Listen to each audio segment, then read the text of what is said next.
Look at the effort he's putting into this task. And how about John? 1, 2, 3. Hindi pwede, it cannot be done because what I'm asking them to do is break a law of physics. According to Einstein, you cannot pass one solid object to another without destroying one or more. But this is not physics, this is magic. So, John, CJ, follow me. I'll teach you the magic step. Raise your right foot like this.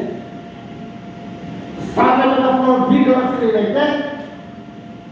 Shouting, Happy Birthday! Yan, lakasan natin, saka sabay-sabay. Okay, sabay. Lakas, sabay-sabay. Happy Birthday! Yan. Kabila!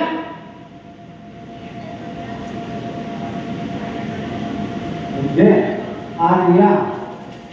Happy birthday, Arya. Okay, sabay.